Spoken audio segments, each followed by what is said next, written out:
Nakakahinsog mo, baby girl, ang imong apo, titang. Iwan ka makainin mo. Thanks, Ben.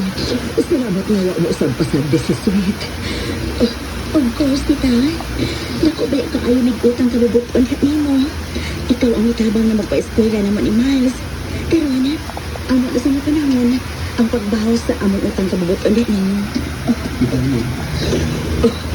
Miles, Kung sabihin si Pearl, kita, kaning nagsunan, dilugin ko man kunuwaga. Basta, all out support din ninyo. Ninyo diswit. Miles, kumusta na si Charles? Kung, ipadana siya sa Muntinlupa next month. Bahala na sila. Dili ko ibaylo ang akong anak sa usalang kalalaki. Nagdugda siya dito. Mami! Oh, nagmata na si Sweet.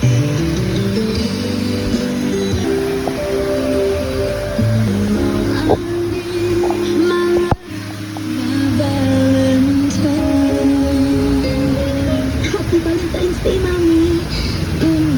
Ganyan ito na makikita si Charles, Ma'am. Diluwas ko niya dihang gitulis pagka ko. Mauti ang mga sinigdan. Oh, ang bata. Don't go far, baby! Ako lang go ko, Ma'am!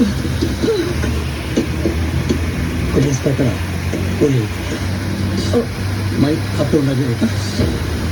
ikaw? Nga nang ipakita ka pa. Wala ka lang hapon ng kapasalubong ko. So sa tupin ng panahon. Bisa tungod na lang sa ating anak. Kung apo. Gusto natin ikaila ko sila. Pasal ako ulit. Kung hatagan ko rin lain kayo.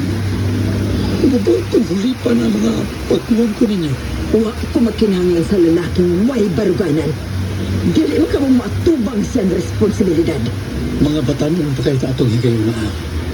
Dili pa ko makabrog. Kung tungod kay huyam ka, o dili makabarog, di pasagdan ko ni mong sulo nga may barog alang sa atong anak mo, ba? Nawa ka lang sama sa buwa.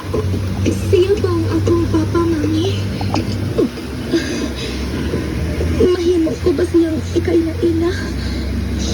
Basta karoon lang, makapasaylo ka ni Papa. Di ba, Mom? Nagkauyab man kahamok sa Valentine's Day. There were no words. Basta karoon lang, Mom. Handuman lang nato sa makausa. Ang ganitong isang magminahay. Gusto ko akong makasinati o pagmamahal sa usaamahan, Mami. Hindi yun masinati sa akong anak. Kaya bunga siya sa Pinas. Pero ako, bunga ko sa inyong bunga, dili ba? Ikaw, badayin ko ni mo, Ma'am. Sweet.